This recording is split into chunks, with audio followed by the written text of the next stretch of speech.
On the 27th of March, 2002, a cable company buried one number in a footnote, and the number was $2.3 billion. Not profit, debt. Debt the company had quietly guaranteed, but somehow never written onto its own books. Adelphia was the fifth largest cable operator in America, run by a family that had started with a $300 franchise and a good name in a small Pennsylvania town. Within 90 days of that footnote, the company was bankrupt, its founder was in handcuffs, and investigators were adding up just how much of a public company one family had spent on itself. This is the story of the Rigas family and the books they cooked in plain sight. It began, the way these stories often do, with something almost charming. In 1952, in the small town of Coudersport, Pennsylvania, two brothers named Gus and John Rigas bought a local cable television franchise for $300. They picked a name with a meaning, Adelphia, from the Greek word for brothers. For a long time, that name was honest. This really was a family business, built slowly, one town at a time. The kind of company a community trusts because the man who owns it lives just down the road. John Rigas turned out to have a real gift for it. Cable was a land grab in those decades, and he grabbed. The company went public in 1986, and from then on, it grew the way ambitious companies grow, by buying everyone smaller than itself. By the late 1990s, Adelphia had passed 2 million subscribers. At its height, it reached more than 5 million homes and ranked as the fifth largest cable operator in the United States. John Rigas was no longer a small-town operator. He was a billionaire, and he even owned a National Hockey League team, the Buffalo Sabres. But Adelphia never stopped being a family business, and that was the trouble hiding in plain sight. John was chairman and chief executive. His son Timothy was chief financial officer, the man who kept the books. Michael ran operations. James handled strategy. The family held the board, and through a special class of shares, they controlled the company far more tightly than their actual ownership stake suggested. There was almost no one in the building whose job was to tell a Rigas no. The rise was genuinely impressive. A $300 cable franchise in 1952 had become, by the turn of the century, the fifth largest cable company in America, with more than 5 million subscribers and a stock listed on the NASDAQ. On paper, the Rigas family was worth billions. The tragedy and the crime is that the paper was not telling the truth. To understand what the Rigases actually did, you have to understand one quiet arrangement they set up with their bankers.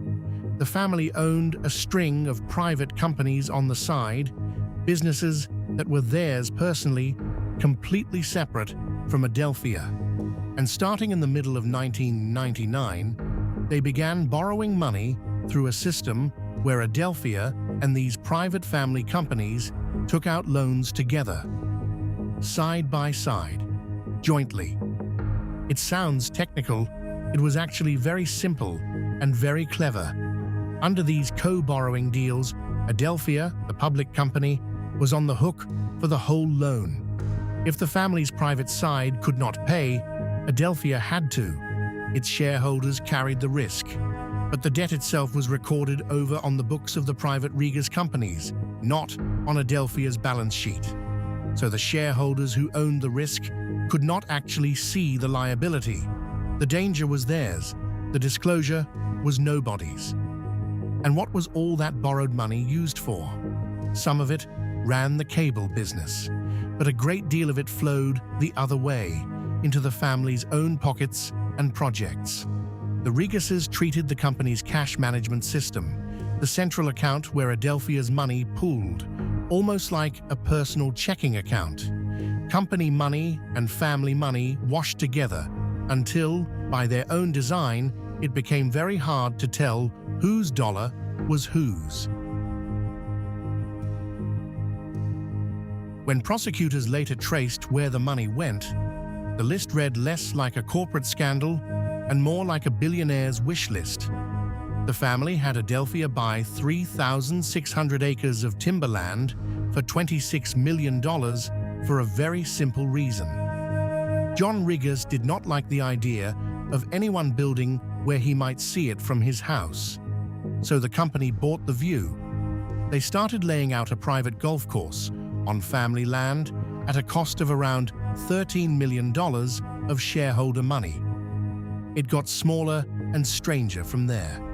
There was the time John Riggers had 2 Christmas trees flown to his daughter in New York on the company's account for $6,000. There were the 17 company cars, the apartments in Manhattan, the private jets. And then there was the hockey team. Investigators estimated that something like $150 million of Adelphia's money had been funneled into the Buffalo Sabres, the NHL franchise the family ran as its own. A public company was quietly bankrolling a billionaire's hobbies. $26 million to protect a view, $13 million for a golf course, $6,000 to fly 2 Christmas trees across the country. This was not a struggling family taking a little extra to get by.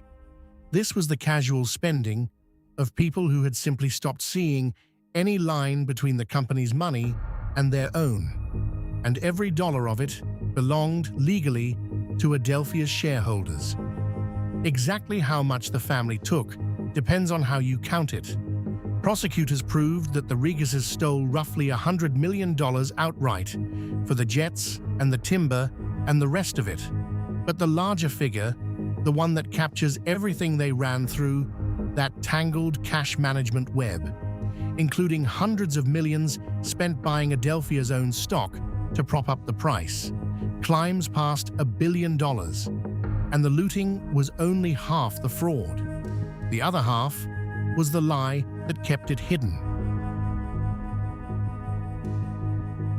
By the end of 2001, the debt that Adelphia had guaranteed but kept off its own books had swollen to about $2.3 billion. $2.3 billion of liability that the company's shareholders, its lenders, and the wider market simply could not see.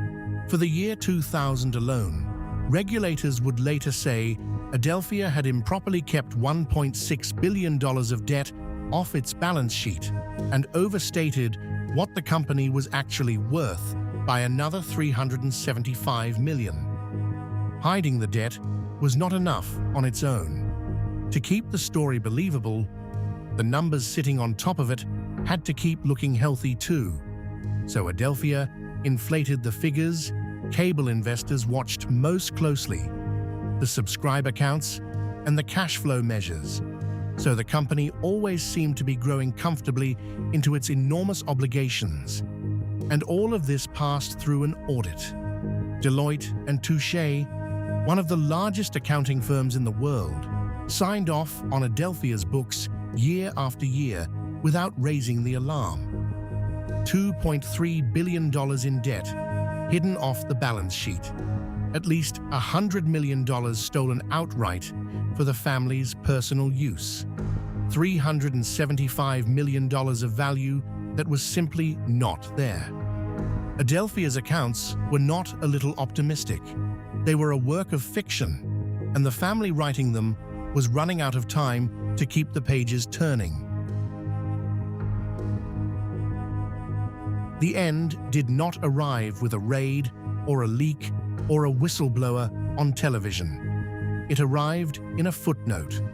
On the 27th of March 2002, Adelphia released its quarterly results, and tucked into the fine print was a disclosure the company had never made before. It admitted, almost in passing, that it was on the hook for about $2.3 billion in debt held through those co-borrowing arrangements with the Riggers family companies. For the first time, the number was on the page. Wall Street read that footnote and went cold. On the day of the disclosure, Adelphia's stock fell about 18%. But the truly dangerous moment came on the conference call that followed, when analysts asked the obvious question: where did the money go? And the Reguses, who had run this company like a private estate for 50 years, suddenly could not give a clean answer. The men who controlled everything had no good explanation for anything. That silence told the market exactly what it needed to know. Then, the company's own auditors, Deloitte and Touche, refused to certify Adelphia's financial statements. When your accountants will no longer put their name to your numbers, the game is essentially finished. The stock went into free fall. Lenders panicked. Investigators from the Securities and Exchange Commission moved in. And the family that had built Adelphia wire by wire over half a century watched it start to come apart in a matter of weeks. In May 2002, John Regus resigned as chief executive, and within days, the entire family was pushed off the board of the company that still carried their Greek name for brothers. The Nasdaq delisted the stock, and on the 26th of June 2002, Adelphia filed for bankruptcy, one of the largest corporate collapses the United States had ever seen up to that point. Ordinary shareholders, the people who had trusted a folksy family business, were in many cases wiped out completely. But the Reguses were not going to be allowed to quietly fade away. On the 24th of July 2002, federal agents arrested John Regus, then 77 years old, along with his sons Timothy and Michael and 2 other executives.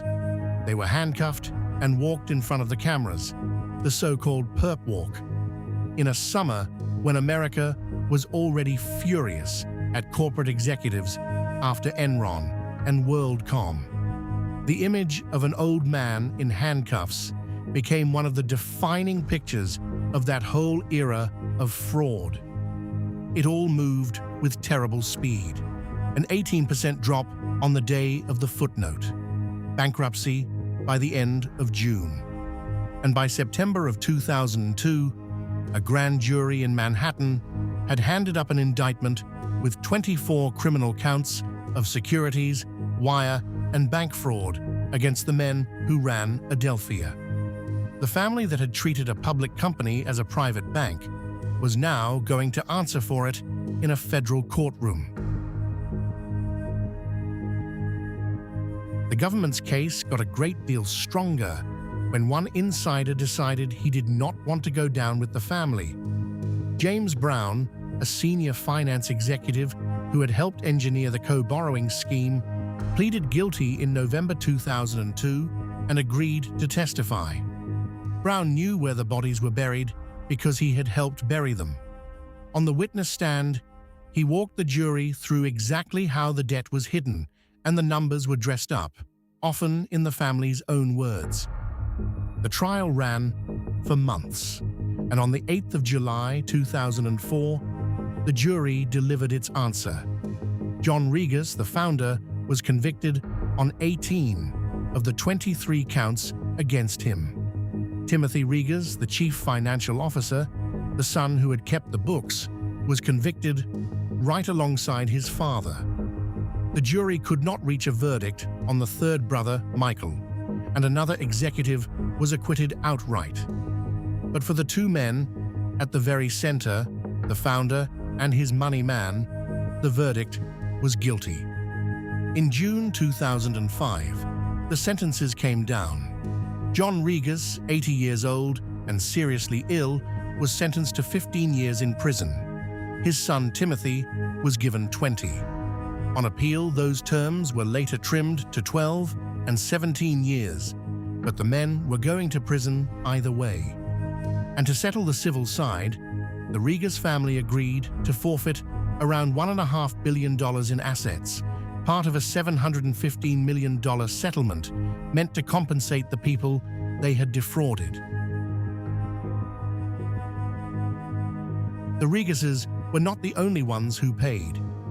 In April 2005, Deloitte and Touche, the auditors who had signed off on Adelphia's fictional accounts, agreed to pay $50 million to settle charges that they had failed to catch the fraud.